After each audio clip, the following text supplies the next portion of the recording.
Boa tarde a todos. Estou a ver aqui uma sala já com 8 participantes. Deixa eu só conferir aqui quem são.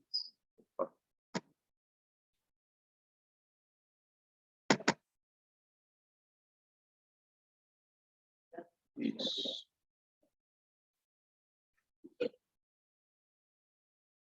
Maximizo aqui a tela. Aqui, né?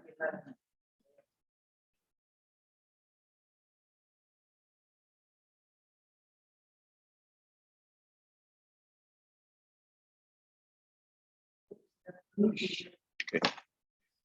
Bom, boa tarde a todos. Antes de mais, eu queria agradecer à direção do hospital por me ter convidado para moderar essa webinar sobre acidentes de trabalho e doenças profissionais.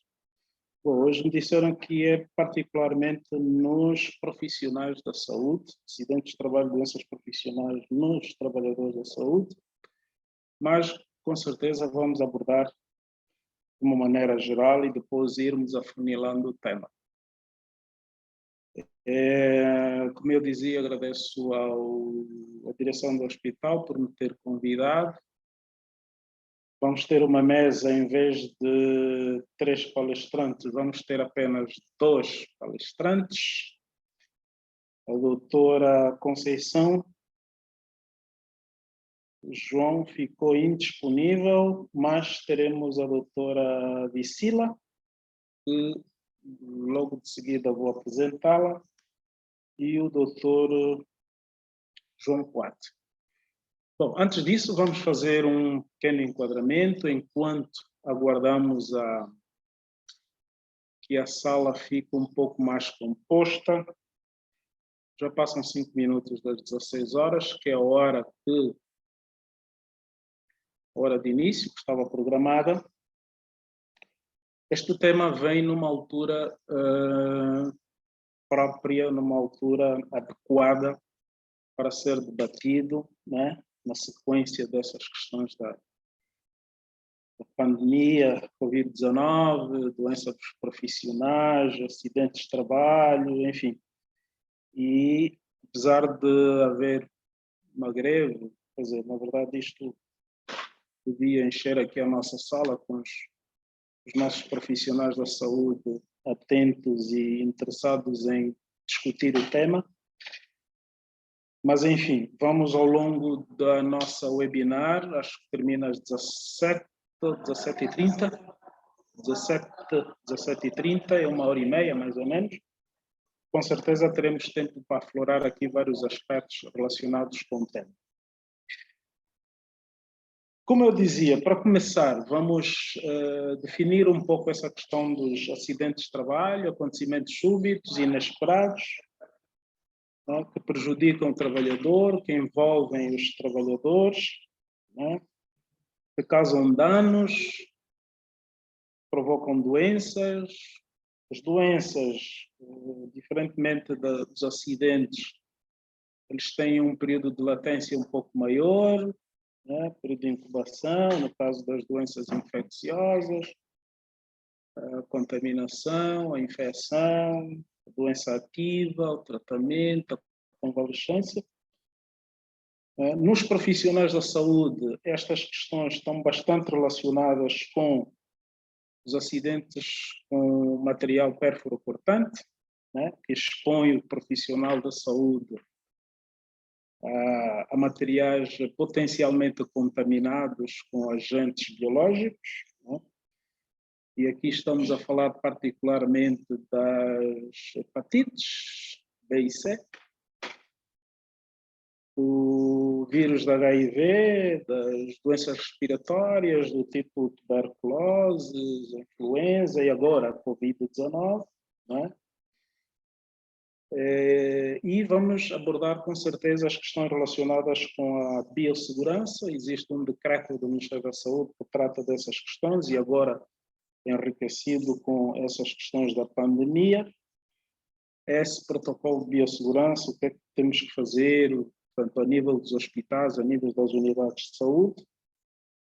E depois, e se calhar até um pouco antes, falar um pouco das medidas de prevenção, né, desses acidentes com perfuro-cortantes, a questão dos contentores, dos perfuro-cortantes, a questão da formação, a questão da notificação, a importância disso. Enfim, vamos abordar um pouco estas questões. E desde já eu lanço um desafio, porque para os profissionais de saúde, essas questões de biossegurança e acidentes de trabalho não é motivo de formação, pelo menos que eu saiba, salvo se houve alguma alteração nos currículos da formação médica e da formação da enfermagem, mas o mundo mostrou-nos que é pertinente a inclusão desses temas no conjunto de cadeiras de formação dos nossos profissionais da saúde e reciclagem dos profissionais já formados. Estou aqui a ver o Dr. João Poati, bem-vindo, Dr. João Poati. É um prazer tê-lo aqui, juntamente com a doutora Vicila. 10 minutos depois eu vou apresentar, o primeiro preletor vai ser o Dr. João Poati, ou a doutora Vicila. Vamos dar primazia às senhoras. Doutora Vicila, boa tarde, como está, doutora? Muito boa tarde, doutor Rui Capo. Muito boa tarde agora ao doutor João Poati.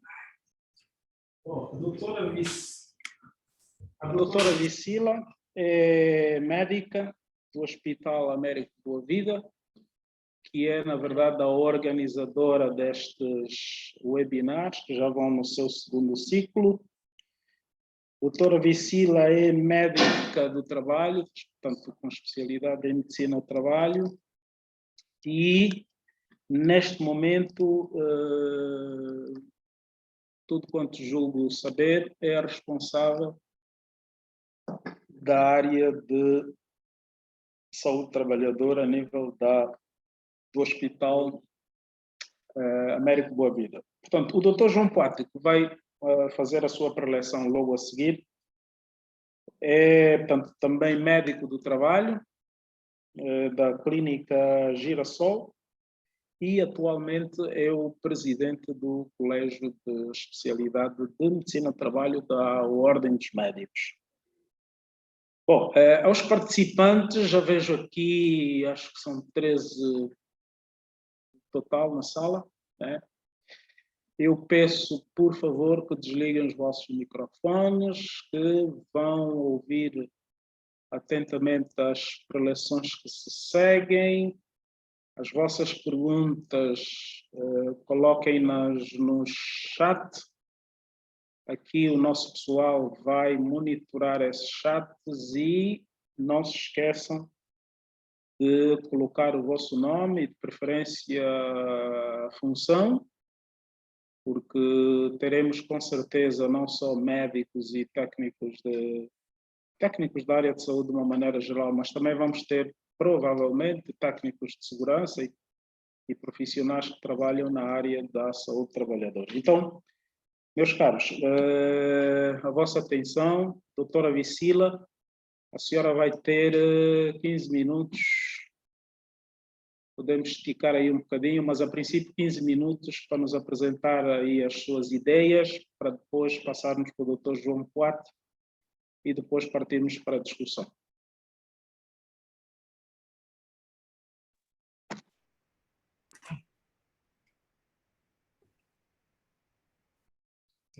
Sim, pode falar. Ok, mais uma vez, muito obrigada, doutor Rui. Em primeiro lugar, quero agradecer a Deus, porque estou viva até hoje, né? Ele permitiu que eu estivesse aqui. Agradecer à direção do hospital e pela preparação deste webinar e agradecer ao doutor Rui Capo, o nosso moderador, a presença e por ter aceito o convite. E agradecer também ao Dr. João Poati por ter aceito o convite. Atendendo o tema em questão, hoje sabemos que vamos falar sobre os acidentes de trabalho e doenças profissionais. Eu, especificamente, falarei mais no âmbito de saúde, na área hospitalar. Então, dizer que, a título introdutório, como é que isto anda? Ok. Aqui? Ok. A título introdutório, dizer que, segundo o relatório da OMS, da ONU, aproximadamente 2 milhões de trabalhadores morrem no mundo inteiro em decorrência de acidentes de trabalho. Então, em Angola, desde o ano 2005, a proteção do trabalhador contra o risco de acidente e doenças profissionais já é obrigatória. E então, segundo a Inspeção Geral do Trabalho em Angola, em 2020 registrou-se um total de 11 mortos no primeiro trimestre. Ok, falaremos agora sobre alguns conceitos básicos sobre o tema, inerentes ao tema, né? Ok. Afinal de contas, o que é o trabalho? O trabalho define-se como sendo um conjunto de atividades realizadas ou sendo um esforço feito por indivíduos com objetivos em atingir uma meta. O que é um acidente de trabalho? Um acidente de trabalho é o acidente que ocorre pelo exercício do trabalho a serviço da entidade empregadora ou a serviço da empresa, que provoca uma lesão corporal ou perturbação funcional que causa perda ou redução da capacidade para o trabalho. E esta lesão pode ser permanente ou temporária. Ok? Afinal, o que é uma doença profissional? Define-se como doença profissional como sendo uma entidade mórbida, reduzida ou desencadeada pelo exercício do trabalho peculiar a determinada atividade. Neste caso, temos uma diferença entre doença profissional e doença do trabalho. A doença do trabalho é aquela adquirida ou desencadeada em função de condições especiais em que o trabalho é realizado e com ele se relaciona diretamente o profissional. Então, temos os nossos objetivos, que são saber sobre o tema em questão e a sua importância, conhecer as medidas de prevenção de acidentes, conhecer os riscos ocupacionais, orientar os profissionais sobre os riscos existentes no local do trabalho, reduzir e ou minimizar os riscos de acidentes de trabalho. Temos aqui o que a nossa Bíblia Sagrada diz em Provérbios 14, versículo 1, diz que toda mulher sábia edifica a sua casa, a insensata, porém, derruba com as suas mãos. Isso a que vem este versículo, este capítulo, este versículo. Estando no mês das mulheres, né? Prioridade às mulheres, o março mulher, somos mães, somos mulheres. Então, o nosso trabalho, estando no nosso trabalho neste tema que estamos em causa hoje, temos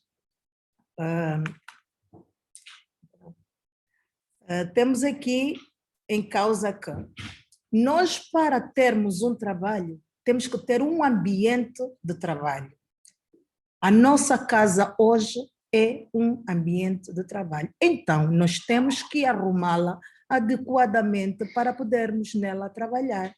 Porque se estiver toda desorganizada, como dizem na gíria, tudo à toa, então tudo sai mesmo tudo à toa. Então, dentro deste ambiente de trabalho, temos vários riscos. Temos os riscos ocupacionais, temos os riscos profissionais e temos os riscos no trabalho. Então, eis aqui alguns riscos ocupacionais.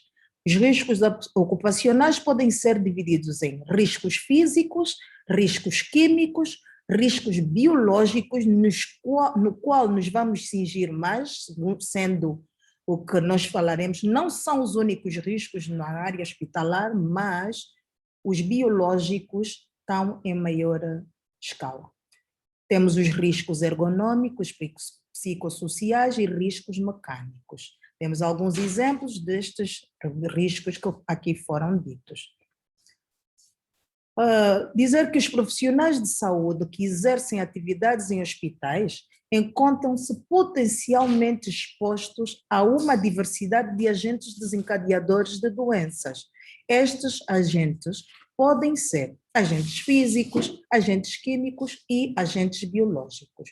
Quando os mesmos profissionais encontram-se expostos a um agente biológico, então ele pode ser visto como suscetível de adquirir a infecção ou como fonte de transmissão da infecção. Os riscos podem levar a acidentes ou doenças. Daqui a importância da prevenção de acidentes. Uma vez ocorrido o acidente, fazer a participação para suporte e prevenção da infecção. Ok. Agora, quais são as principais causas dos acidentes de trabalho? Temos aqui algumas causas que são a negligência, distrações, brincadeiras no serviço enquanto trabalha, o excesso de confiança, o uso de drogas, álcool e outras, o incumprimento das regras de segurança, a falta de equipamentos de proteção individuais e coletiva, falta de formação, cansaço e outros. Os acidentes de trabalho podem ser classificados de duas formas: acidentes sem afastamento e acidentes com afastamento. Agora, estes dois, os subdivididos, os acidentes com afastamento subdividem-se em três: com incapacidade temporária, com incapacidade parcial ou permanente e com incapacidade total e permanente. Como então é adquirida a doença profissional? A doença profissional é adquirida pela exposição de riscos associados à sua atividade laboral, de acordo com o tempo em anos em que o profissional estiver a elaborar a sua atividade ou a percentagem diária de exposição. Tendo em conta algumas estatísticas analisadas, mais de 50% das doenças profissionais adquiridas, registradas, estão relacionados com a negligência e o incumprimento das regras de segurança. Temos aqui alguns exemplos de doenças profissionais, não são apenas estes que eu vou indicar, mas os com mais incidência são estes que até o nosso moderador preleitor já esteve aqui a citar: as hepatites B e C, a AIDS, as doenças respiratórias, Covid agora e outras.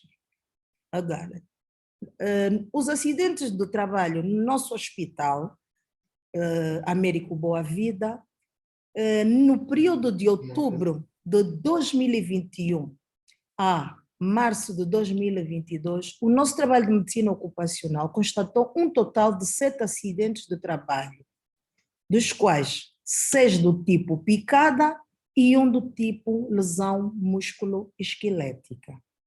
Estes acidentes foram participados e registrados pelo nosso serviço e chegamos à conclusão que foi por negligência e incumprimento dos procedimentos de segurança e falta de cuidados. Ok, de onde vem afinal a falta de conhecimento? Por instrução inadequada, supervisão ineficiente, práticas inadequadas, mau uso dos EPIs, o trabalho falho e não observação das normas. Dizer que todo profissional, de uma maneira ou de outra, está exposto ao risco da qual pode advir acidente ou doença profissional. Eis aqui a nossa ficha de participação com exposição biológica. Temos uma ficha que vem a pedir os dados todos do profissional acometido. E nesta ficha pede-se também a presença de duas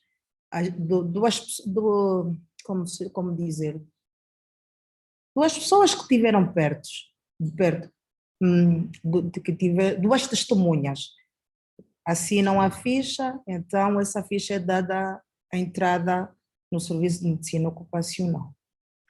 Ok.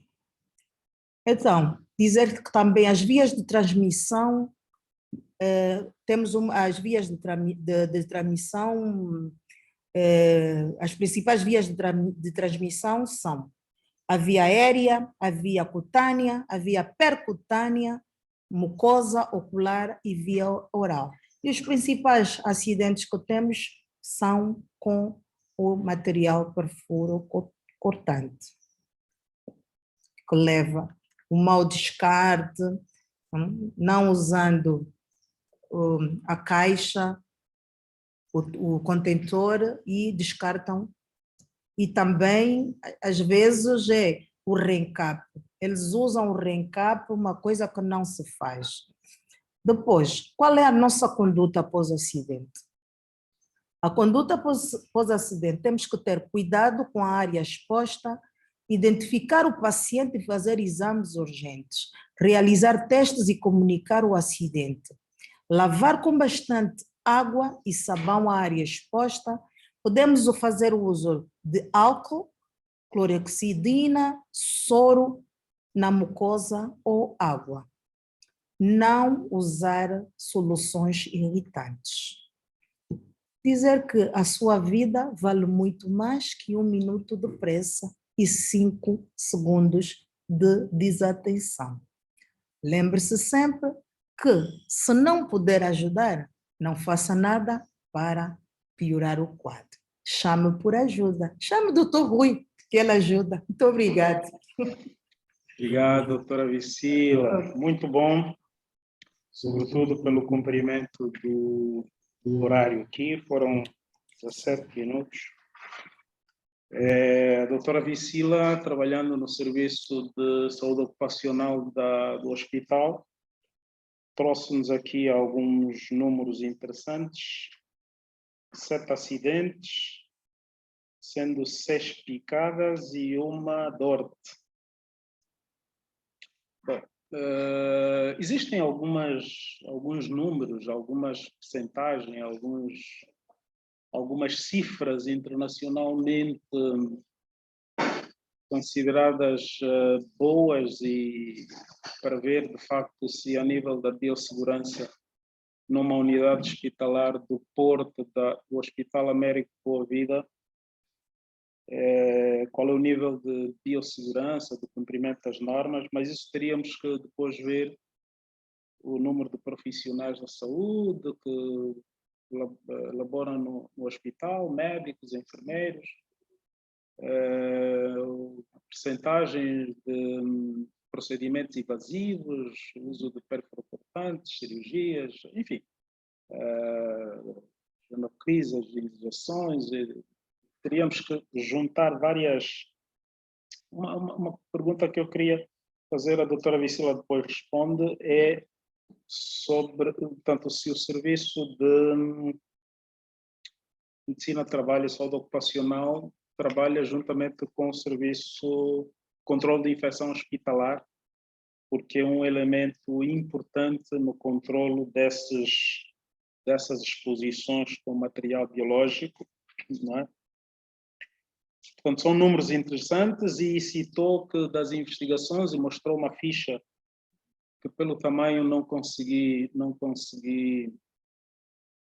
ver as informações. Portanto, há algumas informações que devem constar nessa ficha, porque essa ficha serve de investigação, serve para encontrar as causas do acidente e ir implementando medidas corretivas. Então, doutora Vicila, se não se estar depois aumentando um pouco o tamanho dessa ficha de investigação. Gostava de que partilhasse connosco. Por outro lado, quero informar, com certeza, o Serviço de Saúde Ocupacional do hospital também sabe que existem o protocolo de biossegurança do Ministério da Saúde, que é um protocolo que ainda está em vigor. Tudo quanto eu julgo saber, existem alguma perspectiva de reformulação de algumas coisas, mas ainda está em vigor aquela questão da notificação, dos testes imediatos à vítima, ao paciente-fonte, para os casos das doenças infectocontagiosas, nomeadamente as hepatites e o HIV. Mas vamos agora, que são 16h30, doutor Poati, vamos ouvir a sua comunicação em torno do assunto. 15 minutos para depois abrirmos espaço para discussões. Espero que da preleção da doutora Vicila já haja algumas perguntas, eventualmente. Se não houver, fiquem à vontade para irem questionando. Imagino que deve haver muitos profissionais da saúde aqui do hospital na sala, né? Questionem, façam perguntas, comentários. Doutor Poati, boa tarde. Boa tarde, doutor Rui. Boa tarde a todos que estão nessa sala.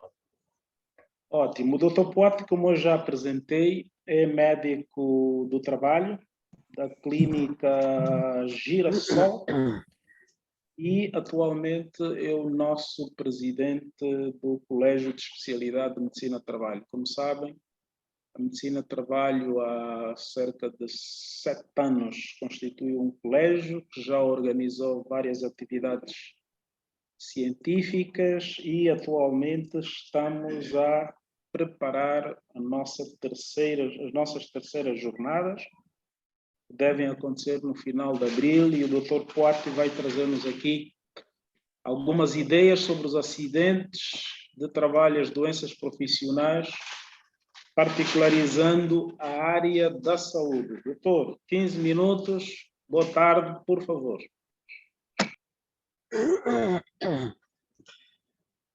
Obrigado, doutor Rui, obrigado a todos.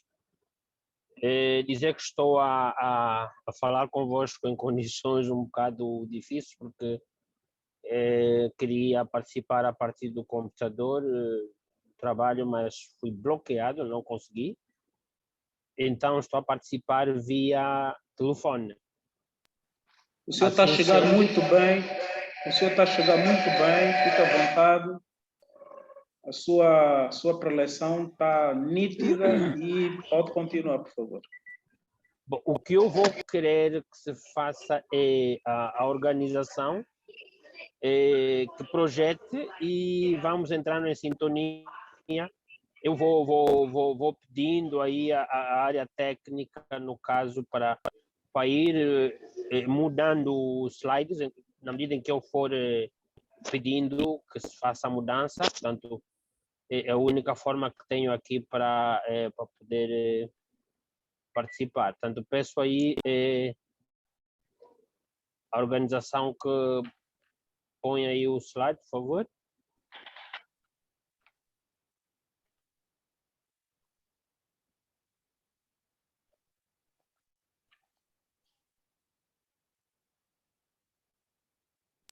Meu caro Poati, a tua apresentação já está. Pode começar a sua preleção.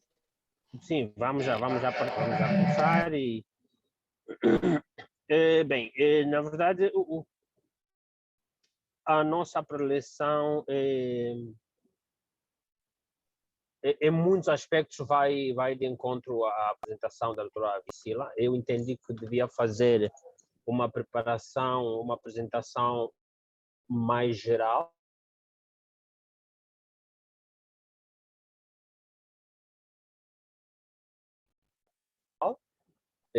porque tenho muita informação, até tenho, mas não, como não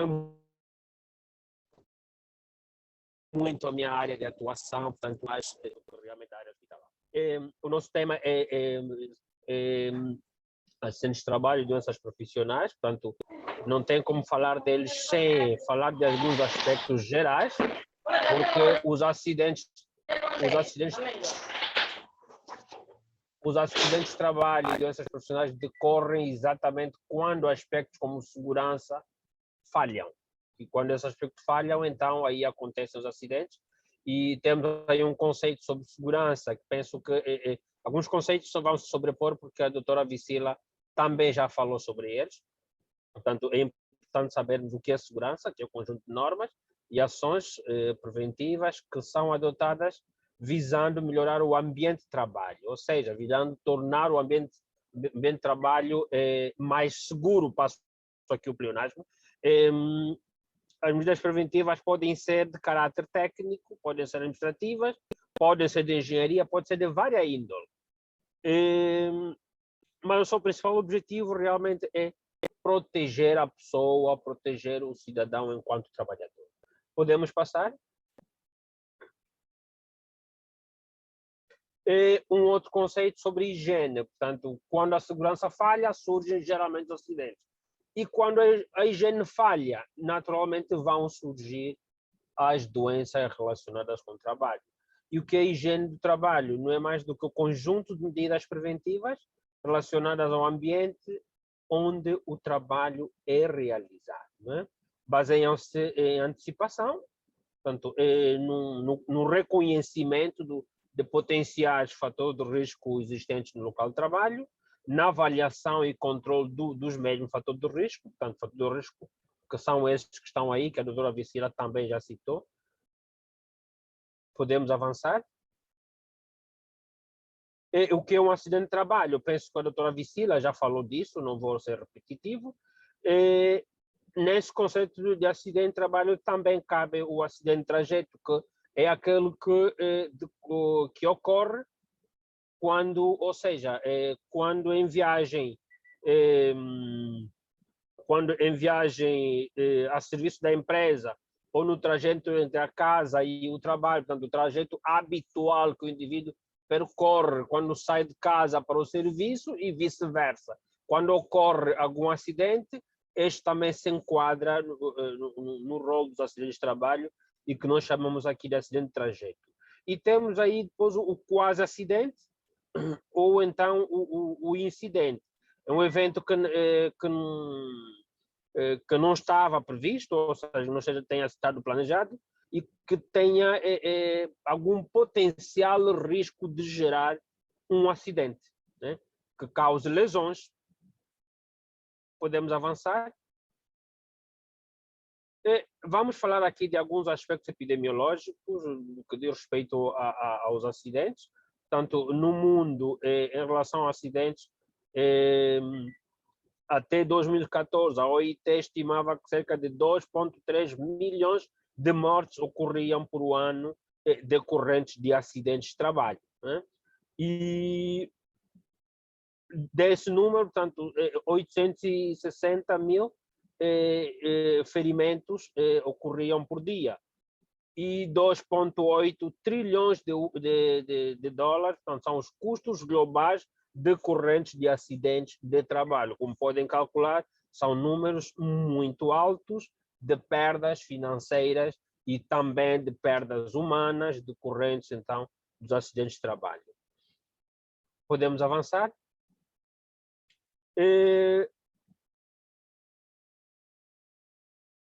Esses dados que estão aqui são nossos, portanto, são dados de Angola e da Inspeção Geral do Trabalho, que diz que em 2015, são dados um bocado mais antigos, já tem dados mais recentes, mas em 2015 tinham ocorrido cerca de 300 acidentes de trabalho só no segundo trimestre. Né? Destes, portanto, 90 acidentes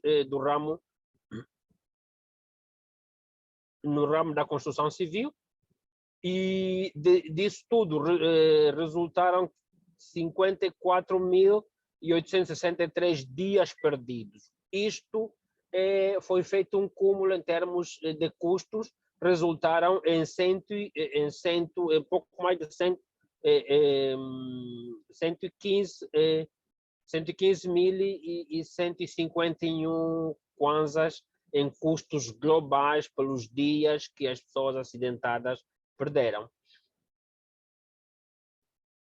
Pode avançar, por favor?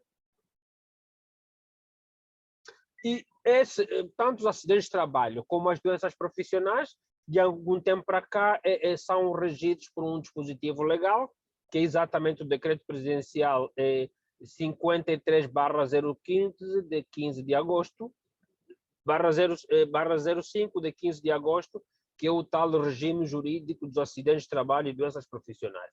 Por que é necessário legislar disso? Porque, na verdade, os acidentes de trabalho e as doenças profissionais quase sempre surgem em contexto, acabam gerando conflitos, e é necessário que exista alguma regra para, digamos, poder gerir bem essas situações.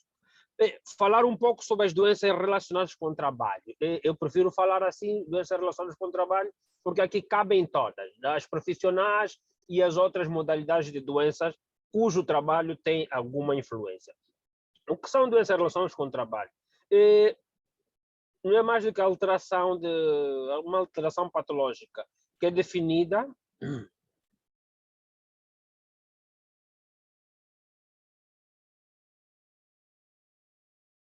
Alô?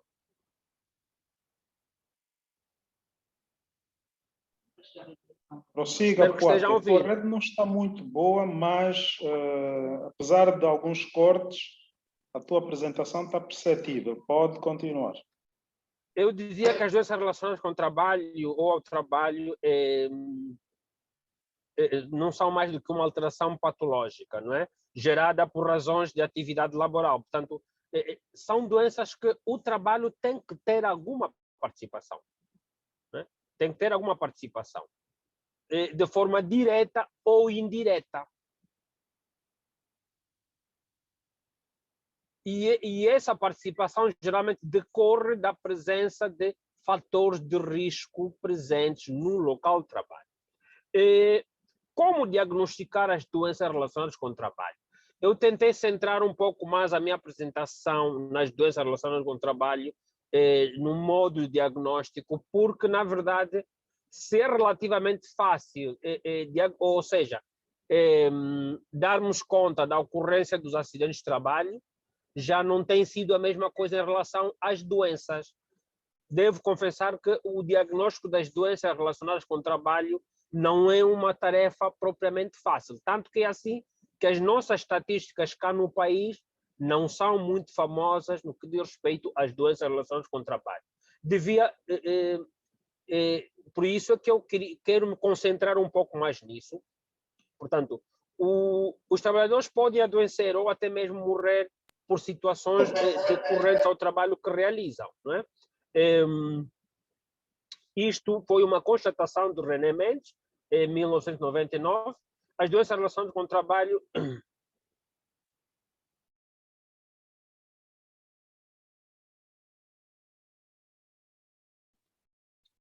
Doutor Poate,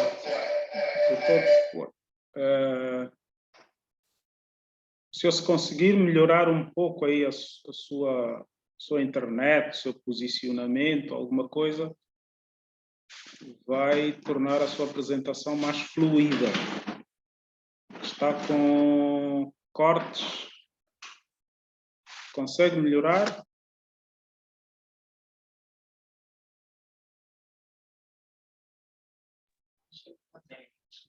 Bom, acho que o doutor Poate caiu um pouco. Vamos ver se ele consegue voltar a entrar. Doutor Poate, quando estiver disponível novamente, eu não sei se é daqui dos jovens que estão...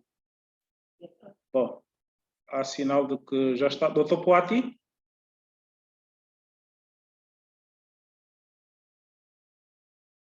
Doutor Poate não. Sim, sim. Bom, o Dr. Quat estava a falar um pouco do diagnóstico das doenças relacionadas ao trabalho. Já estou na sala novamente, Dr. Rui. Realmente, tal como ele disse, não são muito fáceis, mas, Dr. Quat, estavas a falar do diagnóstico das doenças relacionadas ao trabalho. Exatamente. Pode prosseguir. Já voltei na sala, sim, sim, sim. Pronto, dizia que as doenças relacionadas com o trabalho são aquelas em que a atividade laboral é fator de risco causador, ou então fator de risco desencadeante, ou pelo menos as condições de trabalho ou os fatores de risco de trabalho contribuem para o seu agravamento. Portanto, como disse, alguma participação o trabalho deverá ter para que uma doença seja considerada como estando relacionada com o trabalho. Elas, na verdade, têm manifestações similares às doenças comuns.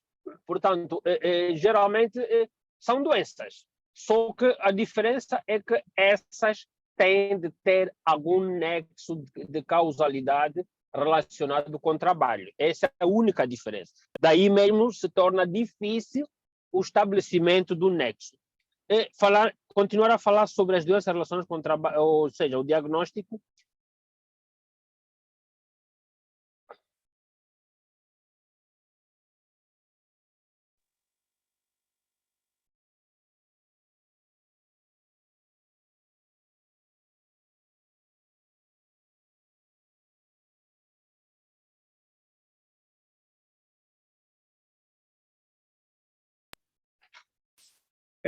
Eu acho que vamos interromper um pouco aqui o Dr. Quat e até melhorarmos um pouco essa comunicação do Dr. Quat. E talvez abrirmos aqui alguns espaços já para alguns comentários relativamente às duas apresentações. Não sei se existe alguma questão no chat. Portanto, temos aqui uma de que os acidentes requerem a intervenção de outras comissões, como a de controle de infecção hospitalar. Sim, senhora, já falamos sobre isso e já chamamos aqui a doutora Vicila para essa interação com o serviço de controle de infecção hospitalar, e a razão disto é o fato do serviço de controle de infecção hospitalar ter bastante relação com o controle das infecções hospitalares, que no final vão ser aquelas que mais interessam aos profissionais da saúde.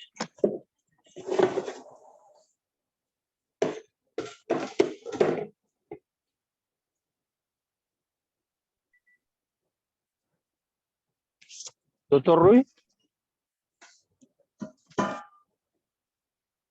Alô? Sim, doutor Quat, por favor. Não está muito fácil aqui comigo, não está muito fácil. Não era esse o slide que estávamos a apresentar há pouco tempo? Devia recuar um pouquinho, por favor?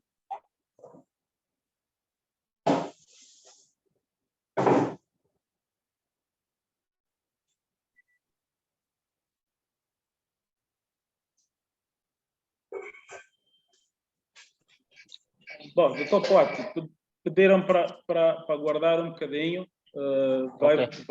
Vai voltar a sua apresentação.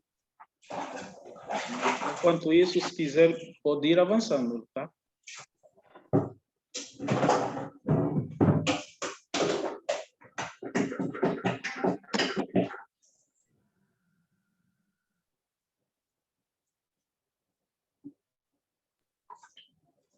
Doutor João Poati.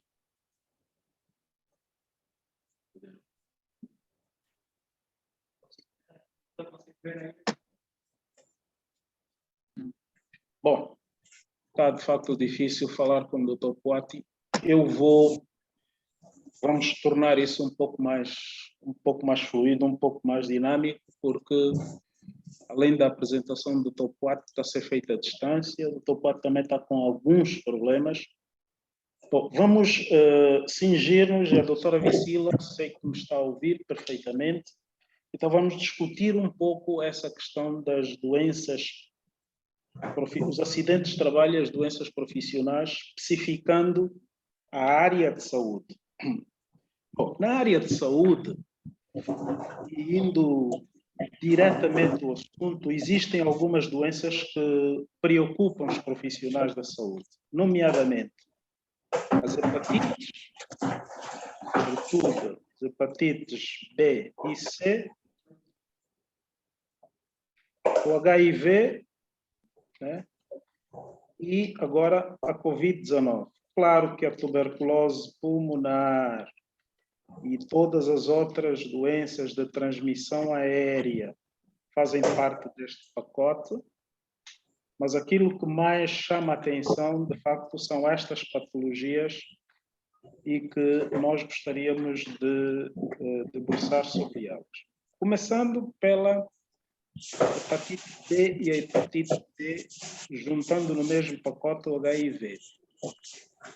Sempre que houver uma exposição com material biológico, e a doutora Vicila falou dos 7 acidentes que aconteceram no primeiro trimestre de 2022, no Hospital Américo de Boa Vida, em que houve 6 acidentes com pérfuro cortantes, o protocolo diz que o paciente fonte tem que ser imediatamente testado, o trabalhador acidentado, portanto a vítima, também tem que ser testada e todo o procedimento a seguir depende do resultado destes testes. Portanto, eu chamo aqui a atenção aos profissionais de saúde, aos técnicos de higiene e segurança que estão na sala, de que este é um procedimento extremamente importante, porque caracteriza o estado serológico quer da vítima, que é o trabalhador, médico, enfermeiro, o técnico de diagnóstica e terapêutica, seja lá o profissional da saúde que estiver envolvido, e lembro que aqui o profissional da saúde não é só o médico, o enfermeiro, o técnico diagnóstico, chama atenção para os auxiliares de limpeza, portanto, as pessoas que fazem a limpeza à instituição hospitalar, à unidade hospitalar, têm estado muito envolvidos nestes acidentes. Então, após esse acidente, é importante que o profissional seja testado, que o paciente seja testado e depois os procedimentos serão feitos de acordo ao resultado do teste. No caso do HIV, sempre que o paciente fonte, aquele paciente em que se usou o material pérfuro cortante, revelar, e os testes são os testes rápidos, porque isso trata-se na unidade de emergência, no caso do banco de urgência, e os resultados destes testes têm que estar pronto num espaço até 10 a 15 minutos. Uma vez na posse dos resultados deste teste, no caso do paciente fonte ser positivo para HIV e o profissional acidentado ser negativo, devem-se iniciar imediatamente a terapia de profilaxia com antirretrovirais. Quais são os antirretrovirais? Isso depois consultem, o Duovir, a Lúvia, portanto é uma combinação dos antirretrovirais. Esta medicação profilática deve-se manter durante 4 semanas. Às 4 semanas fazer novamente os testes, às 6 semanas outros testes e às 12 semanas os outros testes e aos 6 meses os últimos testes. Portanto, isto que fique claro para proteger os profissionais de saúde de contraírem uma doença, que neste caso será uma doença profissional. Se isto se verificar, será um acidente de trabalho que vai gerar uma doença profissional. Caso o paciente fonte seja seropositivo para HIV e o profissional da saúde também seja seropositivo para HIV, no momento do acidente, não há nada a fazer porque esta positividade não tem relação como o Dr. Poit esteve aí a dizer, não terá nexo com este acidente, com a atividade laboral. Portanto, este HIV positivo deste trabalhador não poderá ser caracterizado como doença profissional, porque é anterior ao acidente. Bom, espero que isso... Eu estou a pegar nestes pontos porque são, de facto, aqueles que mais preocupam os profissionais de saúde no caso dos acidentes com perfuro-cortantes. Para as hepatites,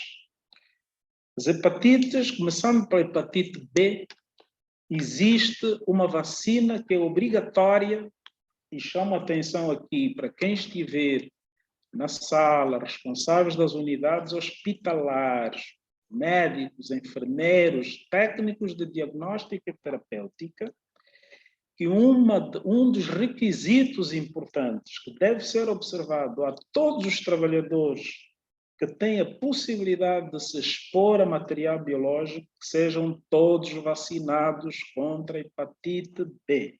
É um requisito obrigatório.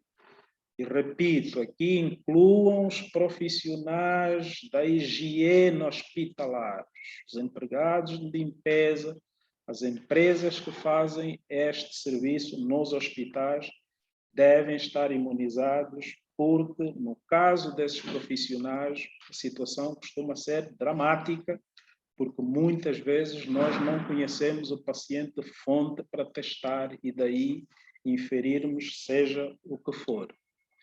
Lembro aqui que eu não estou a falar da vacinação contra a hepatite B, estou a falar da imunização. Não é a mesma coisa dizer vacinado e imunizado. Portanto, eu estou a falar da imunização, ou seja, os trabalhadores, depois de fazerem as 3 doses da vacina contra a hepatite B, sendo uma no delta 0, a primeira dose, a segunda dose 30 dias a 60 dias depois da primeira e a terceira dose 6 meses depois da primeira, estes profissionais têm que ser submetidos a um teste que é o anti-HBs,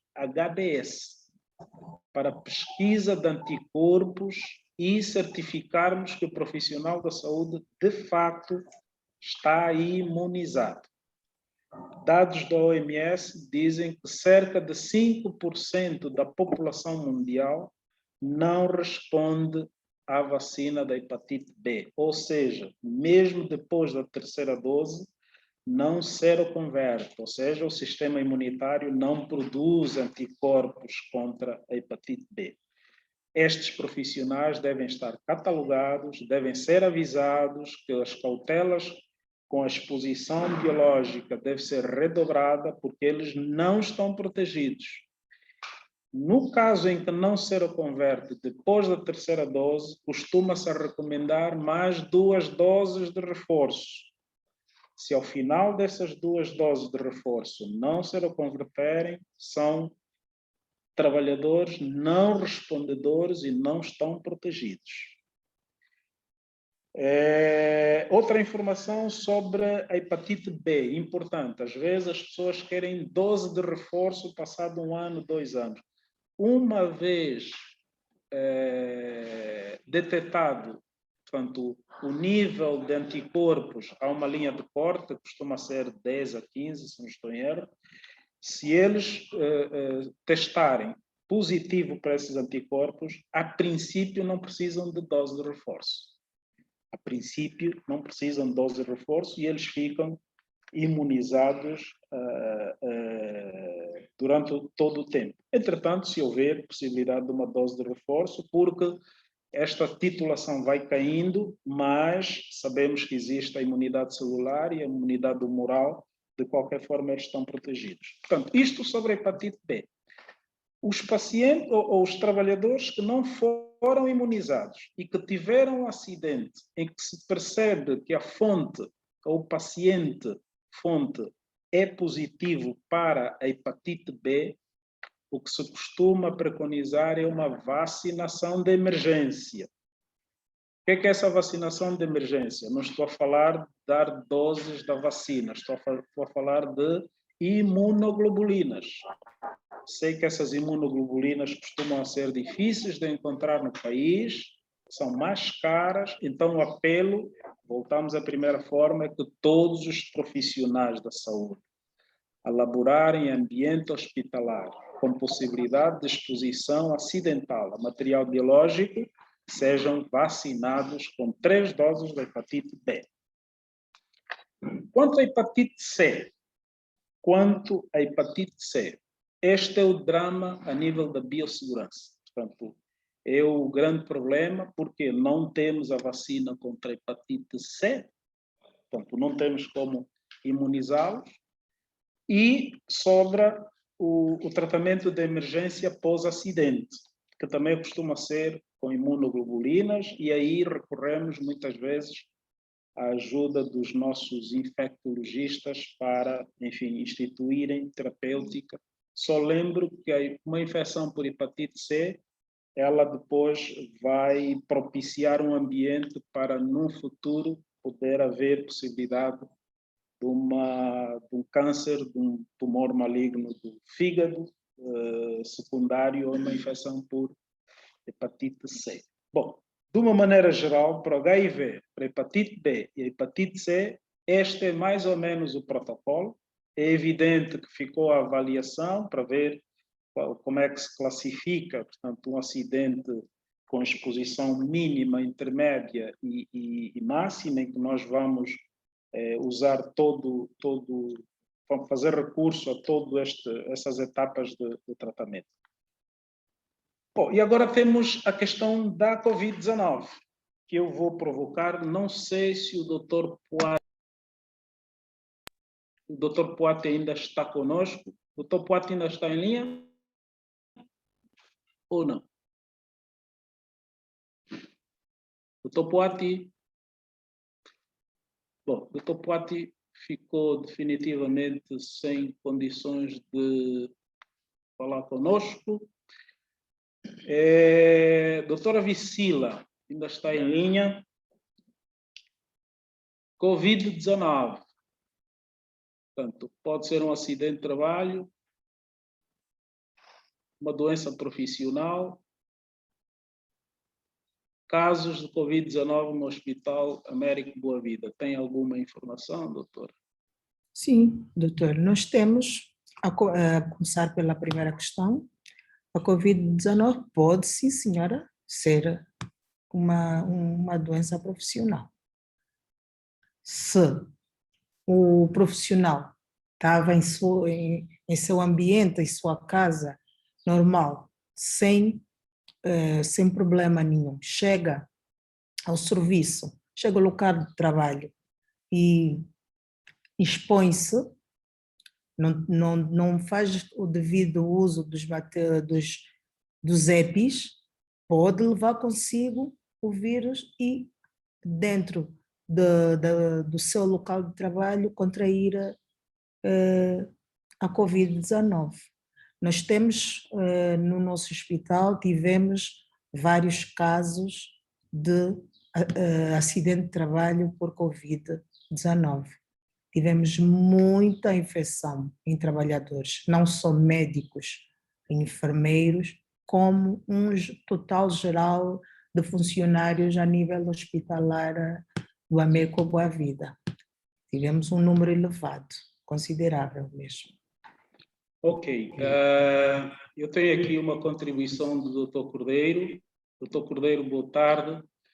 Portanto, ele diz-nos aqui que sim, que de acordo com o decreto presidencial número 220/14, de 27 de agosto, que aprova o Estatuto Orgânico do Hospital Américo Boa Vida, entre as diversas comissões está, de facto, esta comissão de prevenção de acidentes de trabalho e segurança no trabalho. Deixa eu ver aqui. Portanto, aprova o estatuto. Entre as várias comissões, enquadra diretamente os acidentes, é a Comissão de Prevenção de Acidentes e Segurança no Trabalho. No entanto, há aspectos específicos de acidentes que requerem a intervenção de outras comissões, como exatamente o que nós dissemos, que é a Comissão de Infecção Hospitalar, é muito importante que as unidades hospitalares trabalhem em coordenação com a Comissão de Infecções Hospitalares no controlo das infecções, que antigamente chamavam infecções cruzadas, né? As infecções hospitalares, que na verdade é o maior drama para os profissionais da saúde em termos de doenças profissionais.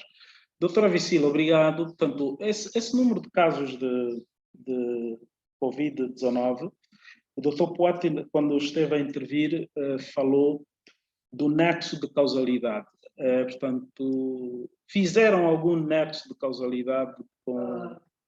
Doutor, estamos nesse trabalho. Estamos a fazer um estudo a ver se, de facto, há nexo de causalidade sobre esses casos de Covid cá no hospital. Para ver se temos mesmo nexo, que seja mesmo doença profissional ou não. O doutor Rui também falou sobre a imunização.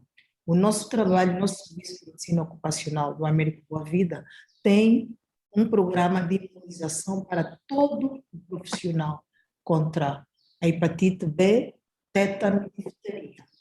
Todos os funcionários, a maior parte dos funcionários, são mil e qualquer coisa funcionários, passam pelo nosso serviço e cumprem as 3 doses.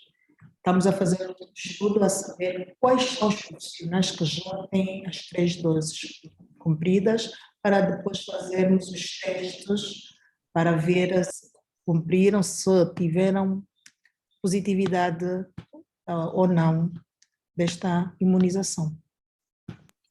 Doutora Vicila, muito bom, muito bom. Voltando um pouco para a Covid-19, para pimentar aqui a nossa...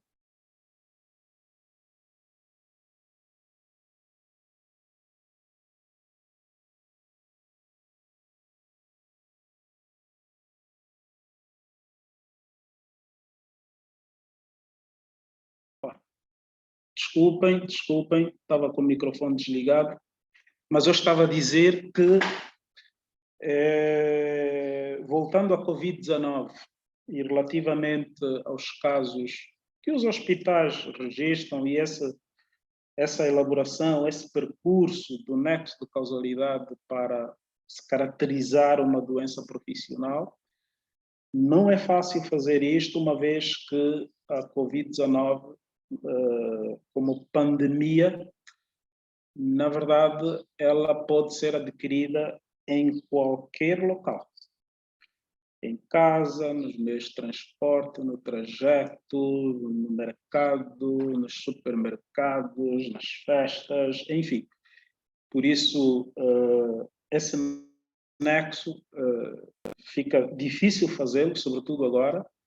Foi mais fácil naquela época em que não se tinha declarado transmissão comunitária, porque os casos estavam reduzidos a pessoas com história de exposição, com pessoas contaminadas, pessoas infectadas, portanto, pessoas testadas e confirmadas como tendo Covid.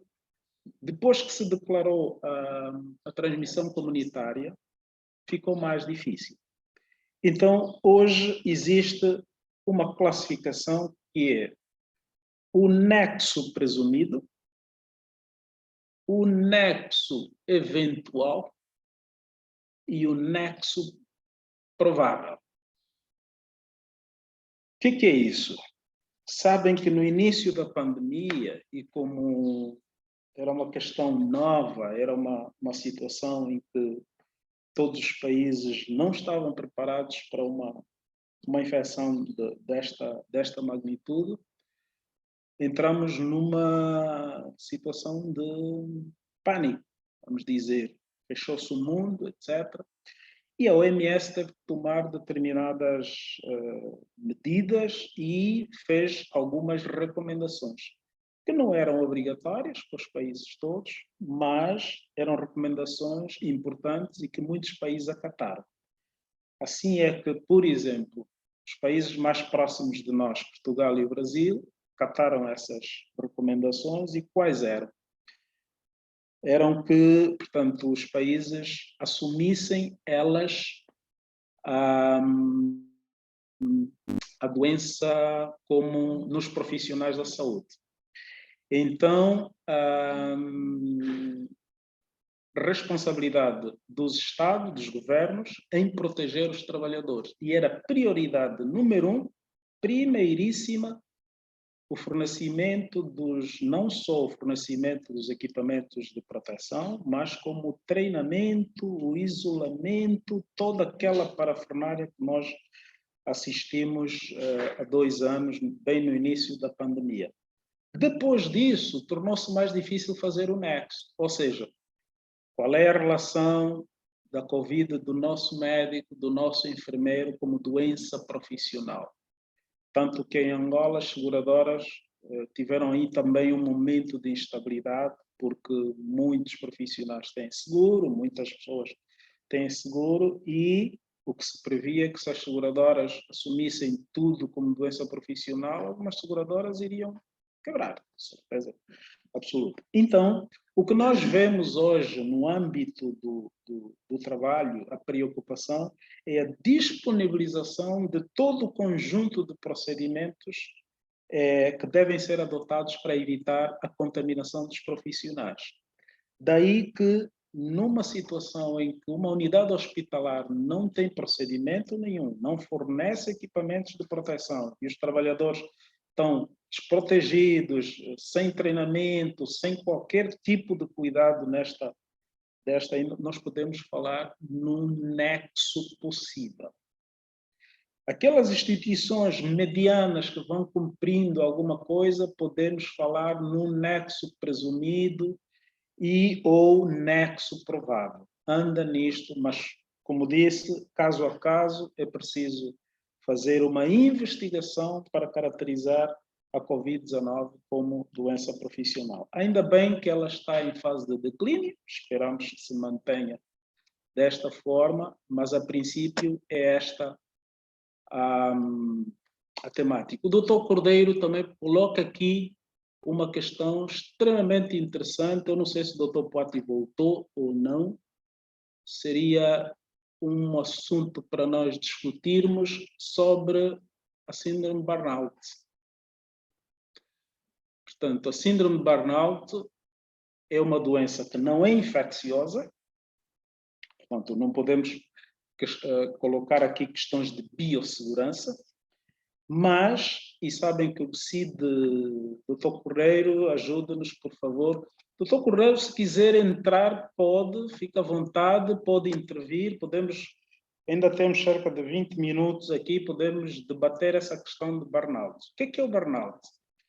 Burnout é uma condição clínica que hoje, no CID-11, que já foi publicado, acho que está em fase de tradução, para ser disseminado e já adotado como substituto legítimo da CID-10, no CID-11 ele já vem, das doenças profissionais caracterizadas como tal. O Dr. Poati esteve a falar das doenças profissionais e das doenças do trabalho. Esta é uma doença profissional, porque a princípio ninguém desenvolve síndrome de burnout fora do ambiente hospitalar. E já estou a dar alguns subsídios, Dr. Cordeiro, já lhe estou a dar alguns subsídios respondendo à sua questão. Na perspectiva das doenças profissionais, a princípio, feito o diagnóstico de burnout, ele deve ser caracterizado como uma doença profissional. Entretanto, há sempre um entretanto, existe hoje uma discussão muito grande em torno disso. Porque, na verdade, a síndrome de burnout, no CID-10 caracterizado, suponho como esgotamento crônico, alguma coisa, estresse crônico, enfim, havia no CID-10 uma não clarificação desta síndrome, porque, na verdade, ela é uma síndrome. Ela tem vários sinais e sintomas, e aqui nós precisamos do concurso de um psiquiatra ou psicólogo que nos ajude a caracterizar o diagnóstico como síndrome de burnout.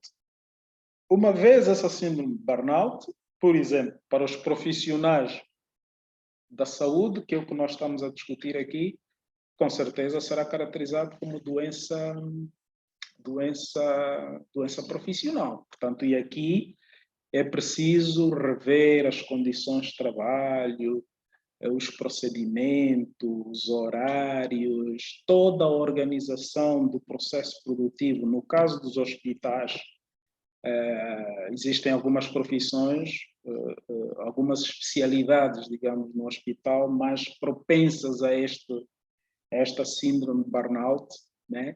Que, como o nome diz, é uma espécie de queimar-se por dentro, né? O indivíduo tem determinadas fases, psiquiatras falariam isso melhor do que eu, mas, enfim, até chegar ao burnout, existem várias fases em que o trabalhador sente-se basicamente, enfim, inútil, não consegue desenvolver bem a sua atividade, por incapacidade organizativa, enfim. Aqui é preciso rever as condições de trabalho, rever o sistema no caso dos médicos, os horários, há uma série de critérios que é preciso rever para, enfim, fazer o controlo desta questão. Eu estava a dizer que os profissionais na área de saúde mais acometidos geralmente são aqueles que trabalham no primeiro impacto, na urgência, na emergência. Estou a pensar para aqueles que lidam diretamente com, enfim, os desfechos menos favoráveis dos pacientes. Estou a pensar nos anestesiologistas, por exemplo, nos intensivistas, nos emergencistas que trabalham nas salas de emergência, enfim, profissionais que lidam com doentes terminais nos hospitais. Eu estou a pensar nos hospitais, sei lá, oncologia, por exemplo. Esses profissionais estão muito mais expostos, são muito mais vulneráveis e, feito diagnóstico de um diagnóstico numa unidade hospitalar desta condição, portanto, a organização do hospital precisa de rever, primeiro fazer o diagnóstico e ver exatamente como é que está a ser desenvolvido o trabalho neste local. E depois colocar, enfim, à disposição os profissionais necessários para acompanhamento deste profissional. Dr. Cordeiro foi uma boa dica aqui sobre a síndrome de burnout. Com certeza vamos tê-la quando CID-11 estiver aí em força, porque já vem tipificado como doença profissional. Não sei se existe mais alguma questão no chat, acho que não, de contribuição aqui para o nosso tema sobre os acidentes de trabalho e doenças profissionais. Doutora Vicila, se quiser fazer algum aporte sobre a síndrome de burnout, sobre as questões das doenças infecciosas, HIV, hepatites, B e C, tuberculose, fique à vontade que podemos, nós temos aqui cerca de 15 minutos para conversar. Doutor Rui, é bem verdade que quase tudo já se foi dito aqui. Doutor Cordeiro falou da síndrome de burnout. Essa síndrome, doutor Rui já esteve aqui a dizer que não é nada mais, nada menos que um esgotamento. O profissional fica como se o trabalho já, ele nem pode entrar para a área do trabalho, tudo o irrita. Então, estes profissionais devem ser acompanhados por um psicólogo, um psiquiatra mesmo, senão, infelizmente, perdemos a nossa psicóloga hoje. Hoje, se calhar, a doutora Conceição falaríamos muito melhor disso, sobre esta síndrome, mas nós, cá no serviço, podemos fazer um acompanhamento e mandamos os profissionais para a área própria de especialidade. E sobre as doenças infecciosas, temos tido acompanhamento, graças a Deus temos tido boa resposta e temos feito o acompanhamento e, graças a Deus, temos tido bons resultados. Ok. Doutor Cordeiro, novamente aqui no chat, coloca uma questão interessante, que é a fronteira que se pode estabelecer entre as doenças do trabalho e as doenças profissionais? Boa questão. É comum, Dr. Cordeiro, nós falarmos, e o Dr. Puati, quando esteve aqui conosco, infelizmente as condições dele não permitiram continuar aqui. Alerto o Dr. Puati, se nos estiver a ouvir e poder intervir, não tenha problemas, pode interromper-nos e intervir, porque na verdade saiu, mas poderia entrar. O Dr. Puati esteve a falar das doenças do trabalho e as doenças profissionais. Dr. Cordeiro, é o seguinte: existe um conjunto grande das doenças que podem estar relacionadas com o trabalho. Estas doenças relacionadas com o trabalho que o Dr. Puati esteve a falar. Entretanto, nem todas as doenças são profissionais. Do ponto de vista acadêmico, do ponto de vista da medicina do trabalho, as doenças profissionais contam-se aos dedos da mão. Portanto, são aquelas doenças inerentes à profissão. Ou seja, doenças que praticamente são adquiridas, ou seja, o indivíduo tem aquela profissão, espera-se que vá contrair uma determinada doença. Aqui estamos a falar de uma classificação chamada classificação de Schilling. Existem várias classificações, mas aquela que é mais usada, mais citada, é a classificação de Schilling, em que ele coloca o Schilling 1, as tais doenças profissionais, são aquelas doenças que praticamente não serão adquiridas noutro ambiente que não seja o ambiente de trabalho. E aqui já citei de uma, Dr. Cordeiro, falei do burnout.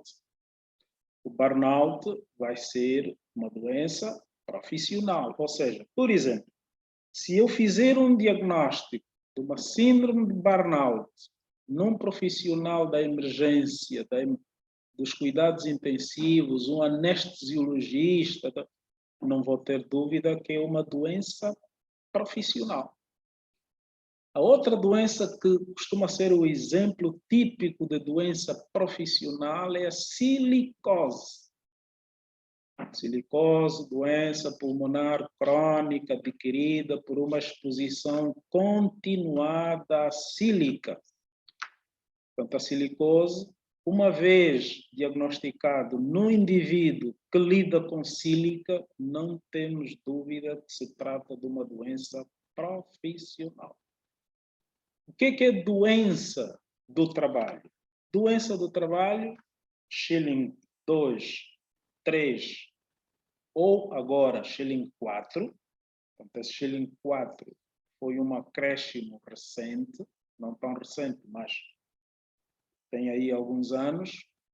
Portanto, são aquelas doenças que podem ser adquiridas no ambiente de trabalho, fruto da exposição a fatores de risco do ambiente de trabalho, mas também podem ser adquiridas noutros ambientes, da vida diária, em casa, em qualquer outro local que não propriamente no local de trabalho. Como é que nós distinguimos isto? Vamos lá. Uma DORT, uma hérnia discal, num enfermeiro, sabemos que o enfermeiro, e eu vou colocar um exemplo concreto, uma hérnia discal ou uma lombalgia num enfermeiro dos cuidados intensivos pode ser uma doença do trabalho? Sim. Mas também pode ser uma doença adquirida fora do ambiente laboral. Portanto, esta enfermeira ou enfermeiro pode ter uma atividade em casa, levantar peso de maneira incorreta, adotar posturas inadequadas noutros ambientes, mas também pode ser resultado do trabalho, por exemplo, da mobilização dos pacientes na UTI ou no ambiente hospitalar. Esta será uma doença de trabalho. Schilling 2, por quê? Porque ela não é específica.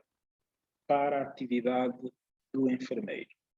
Aqui nós temos que fazer nexo de causalidade. Lembrando que nas doenças profissionais, doutor Cordeiro, que foi aquilo que eu falei primeiro, a princípio só precisamos de caracterizar a profissão e o diagnóstico. Não precisamos de ir para mais além, porque não temos necessidade de fazer o nexo. O nexo está feito. Já no último caso que eu dei de uma lombalgia no enfermeiro, precisamos de fazer nexo. Ou seja, o que é nexo? Nexo é ir buscar evidências, é preciso fazer uma peritagem, estabelecido o diagnóstico, temos que ir atrás da causa desta, provável causa desta lombalgia e irmos por exclusão, né, até chegarmos ao diagnóstico ao diagnóstico nosológico mais provável, ou seja, a causa mais provável. Se chegarmos à conclusão que ele desenvolve essa lombalgia ou essa hérnia discal por exposição no ambiente de trabalho, porque adota posturas inadequadas no ambiente de trabalho, porque faz mobilização dos pacientes, carrega peso, etc., no ambiente de trabalho, esta será uma doença do trabalho. Só recapitulando, Schilling 1, doença profissional, Schilling 2 e 3, doenças do trabalho. O Schilling 4, que eu disse que é mais recente do que os 3 anteriores, são aquelas doenças em que o trabalhador tem acesso facilitado aos fatores de risco que lhe provocam a doença. Ou seja, o exemplo típico é o trabalhador, por exemplo, vou citar aqui sem qualquer intenção de publicidade ou outra coisa qualquer, um trabalhador que trabalha na PUCA, por exemplo. Ele é alcoólatra, torna-se alcoólatra porque tem acesso livre a bebidas alcoólicas no local de trabalho. Este é o tal Schilling 4, que segundo o Sr. Schilling, que é o autor desta classificação, diz que este Schilling 4 também pode ser considerado uma doença de trabalho, porque o trabalhador encontra este acesso livre a esses fatores de risco, portanto, consome álcool no local de trabalho e contrai doenças, uma cirrose hepática, enfim, contrai doenças que podem estar relacionadas com esse fator de risco. Aqui esse Schilling 4, na verdade, ele chama a atenção para que essas empresas que têm produtos que eventualmente e consumidos em excesso ou, portanto, de acesso livre ao trabalhador, essas empresas coloquem procedimentos que impeçam este acesso dos trabalhadores. E aqui, no caso concreto que eu dei, a política de álcools e drogas no ambiente de trabalho, é proibido consumir bebidas no ambiente de trabalho, enfim. Então, espero ter respondido a sua questão. Eu sei que divaguei um pouco, mas achei que iria haver mais perguntas aqui. Doutor Cordeiro, se estiver satisfeito, por favor, diga-me. As minhas dúvidas foram totalmente esclarecidas. Muito obrigado. Ok, doutor Cordeiro, foi um prazer partilhar consigo. E sei que o doutor Cordeiro trabalha na UTI, ou não? Diretor clínico. Opa, doutor Cordeiro é o diretor clínico do hospital. Obrigado pelo seu interesse, doutor. Ficaram aqui alguns aportes das profissões no hospital mais suscetíveis a burnouts, a necessidade da imunização, e como diretor clínico, fazendo parte da direção do hospital, juntamente com o doutor Mário Fernandes e aqui a comissão ou o serviço de Medicina, Trabalho e Saúde Ocupacional, eu enalteço a vossa, portanto, a vossa iniciativa de terem...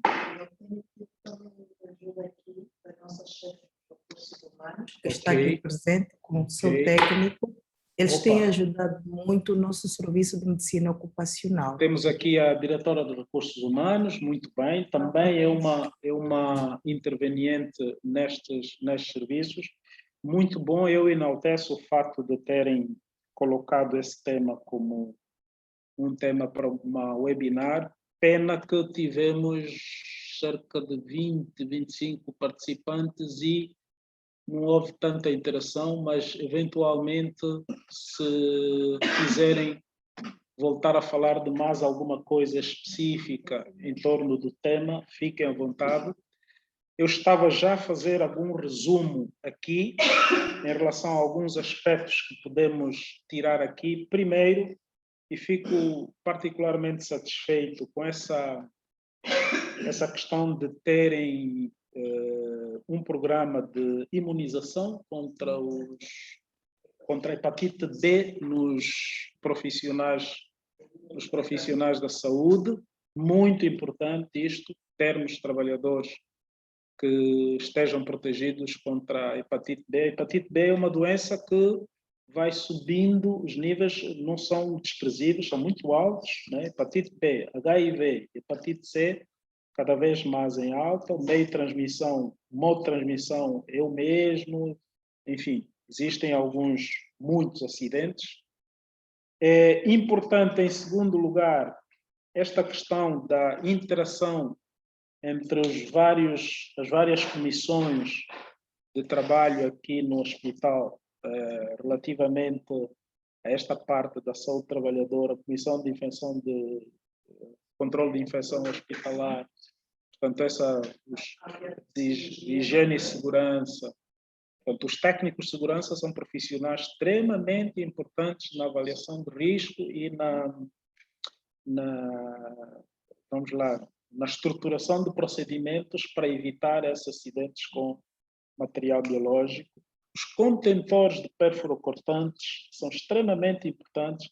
Há estatísticas da Organização Mundial da Saúde que dizem que cerca de 80 a 85% dos acidentes no ambiente hospitalar envolvem perfluorocortantes. E a maioria desses acidentes é por negligência no descarte dos perfluorocortantes. Portanto, eu costumo dizer, assim, nos cursos, nas aulas, que Jesus Cristo, e ainda bem que a nossa preletora falou aqui uma citação bíblica, Jesus Cristo também foi médico. E Jesus Cristo, a diferença é que Jesus Cristo curou sem seringa, sem agulha, sem estetoscópio. Na verdade, entre aspas, não me levem a mal, os religiosos estão aqui, eu vou falar uma blasfémia. Jesus Cristo hoje seria mau médico, não é? Não fazia anamnese, não fazia história clínica, não é? Não pedia exames complementares. Jesus Cristo curava assim, paralítico, dizia assim, levanta e anda. Mas não me palpou, não me fez o exame físico, não me perguntou. Pronto.